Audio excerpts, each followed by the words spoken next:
I do not hate you, and I never would, so no worries there.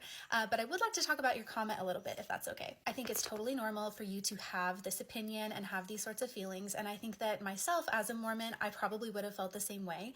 But as somebody who has now been on both sides, I have a little bit of a different perspective. And I'm not going to talk about anything specific that happens in the temple during this video, so don't worry about that. Now, I personally think it's extremely important that a person owns everything that has ever happened to them. And for me, that includes going through the Mormon temple. I don't feel at all bad or guilty about talking about my own experiences going through the temple. And part of the reason why is, one, because that happened to me. I own that experience, and I think that it would be very wrong of anybody to tell me that I'm not allowed to talk about it. And you bring up the fact that I made these covenants not to talk about it, and I get that. And for you, that very much still applies for you, right? Because you believe in God, you believe those covenants were sacred, and you believe that you made these promises to your deity. So that's very important to you. For me, I don't believe in that God anymore.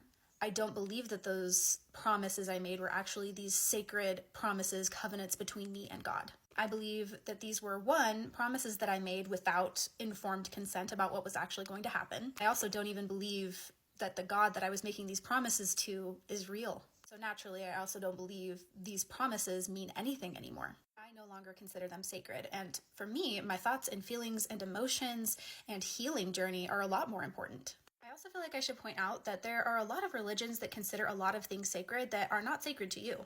For example, there are religions in which cows are considered sacred, but that doesn't mean that you are going to stop eating steak, right? Because they are sacred for those people, but not for you. And I don't think that they would consider it a slap in the face that somebody that's not part of their religion doesn't consider cows sacred.